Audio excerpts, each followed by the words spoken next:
It's time to put in an offer. You only get one shot at this. This is what you do. Coming up.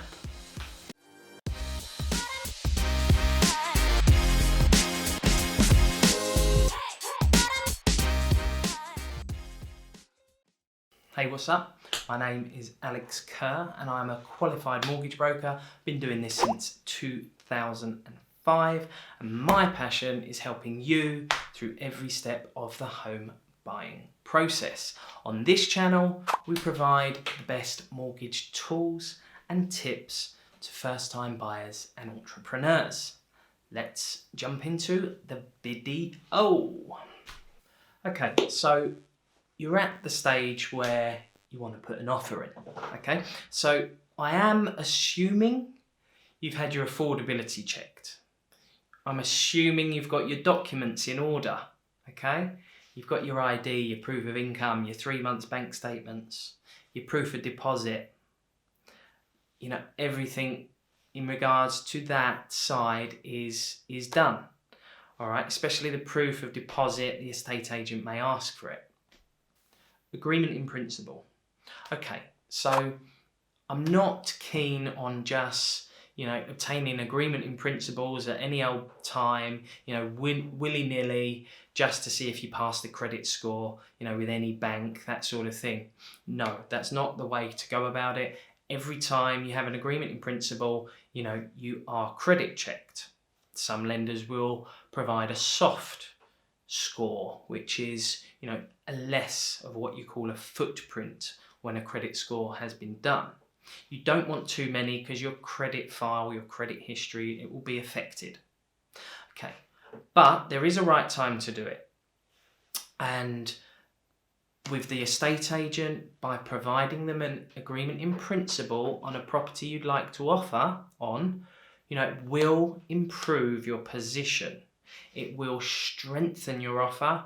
It will give the estate agent, a lot of leverage. It will strengthen your position as a whole.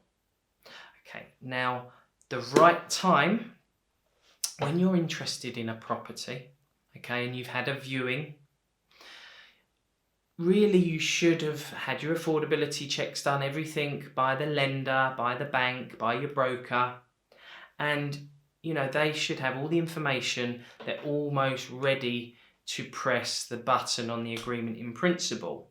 And a lot of people will do it before they search for properties. But I'm not a fan of that, because if you get an agreement in principle before you look at properties, what if that lender, you've got your what's known as an AIP, agreement in principle, what if the property is non-standard, for example? What if that lender doesn't lend on that property? Then you've got a problem, you've got to reassess the situation, you've got to look for another one. The way I like to do it with my clients is I get a credit file up front, so I can see what their credit score is, I can see what their credit file is. I know if they're going to pass the credit score and get an agreement in principle before I've done it. Okay, so what I prefer to do, I like to give my clients a certificate, when they're looking for properties. When they've found a property they want to offer on, that's the point at doing an agreement in principle. Okay, it will strengthen your application, your position. Your estate agent will take you seriously. If you're alongside another buyer and they don't have that done, you are going to be in a better position. Okay, so placing the offer on the property. This is the exciting bit, nerve-wracking bit, and you have got to approach it correctly. You only get one shot to get this right. Now, there are 5 key parts of information or pieces of information that you will need to take into account, that will form your assessment, that will influence your offer, how much it is. Now, these 5 pieces of information are: 1, how long has the property been on the market for? 2, what is the interest of the property like? 3, has there been any offers made on the property already? 4, what is the condition of the property? Okay, you can get those 4 from your agent. Number 5, this is from you. How much do you want the property? How much do you want this property? Now, when you're asking yourself that, take into consideration location. Okay, location. There are some areas that properties never come up for sale, 1 or 2 in a decade. All right.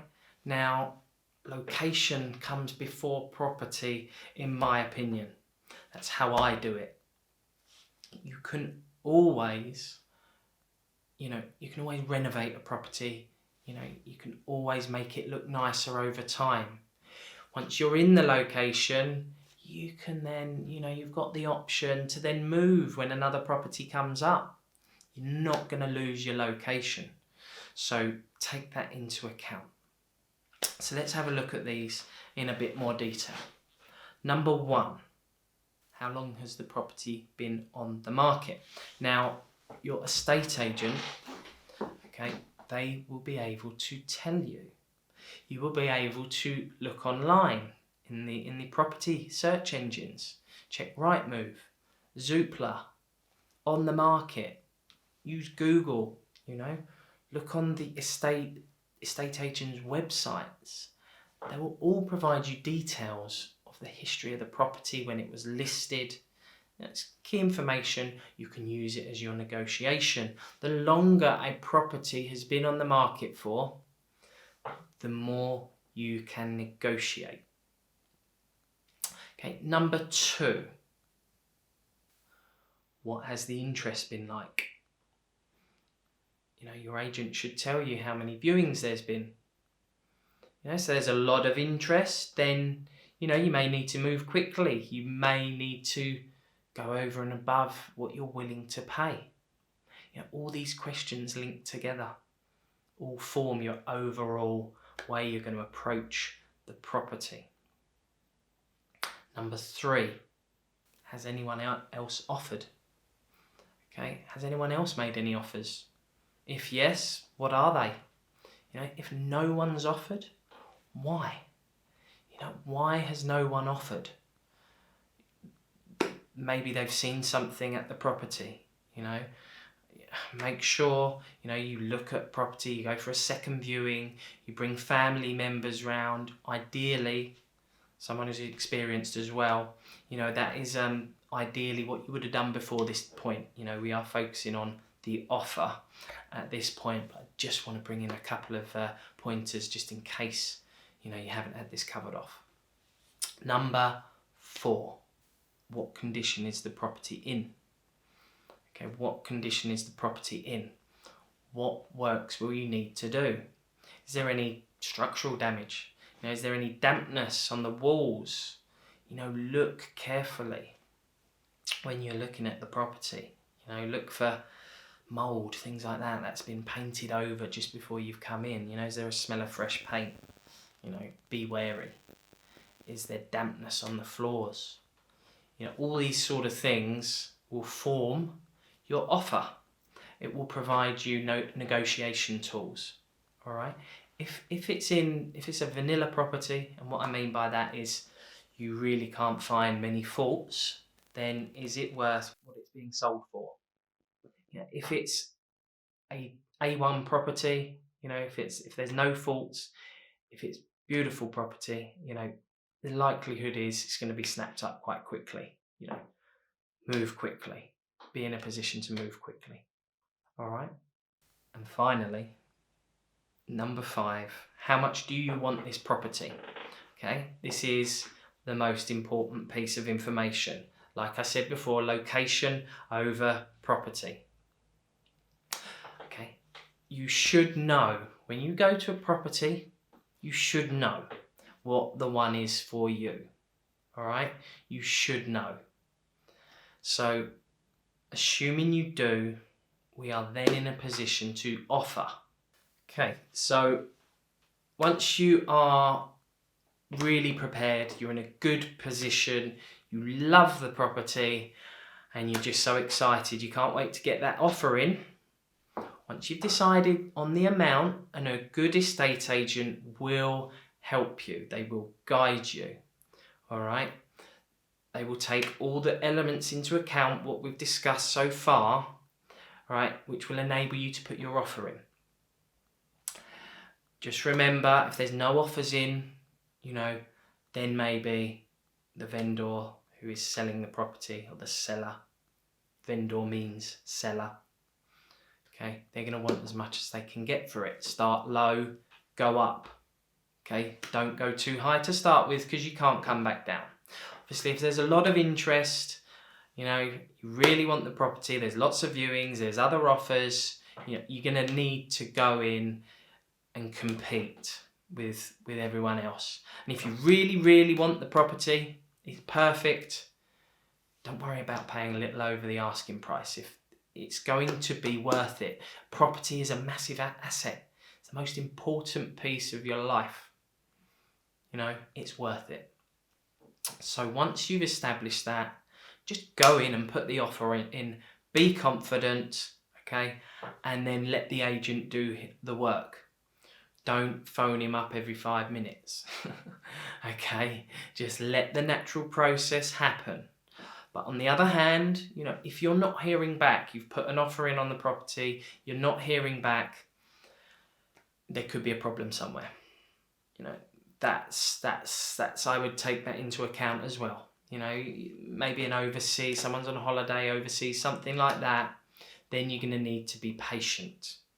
All right? If it is taking a long time, then look at other properties in the meantime. All right? But assuming everything's all right, put your offer in at the right level, following those pointers, and then you should hear some good news. The agent will come back, they'll let you know how your offer aligns with the seller, okay? And they'll give you an idea if you're close or if you're spot on, okay? You should have an idea before what it needs to be, okay? So just don't overdo it. Let the agent do their work and wait for the good news. Good luck. Question of the day. Are you preparing to put an offer in on a property? Let me know in the notes section. So thanks for checking out this video today. Please subscribe or ring the bell if you're new to this channel, and check out the show notes and descriptions for a recap of what we have gone through today. As a responsible broker, we do need to inform you that your home may be repossessed if you do not keep up repayments of your mortgage. I'm going to do a video on that in the notes, okay? There's a link, and that will describe what this warning is a little bit more detail, okay? It's from the regulator, the Financial Conduct Authority, and we must make all our clients aware, make everyone aware when considering for a mortgage. Until next time, Mortgage Chain bring you the best mortgage tools and tips for first-time buyers and entrepreneurs. Till next time, keep crushing it, and we will speak soon.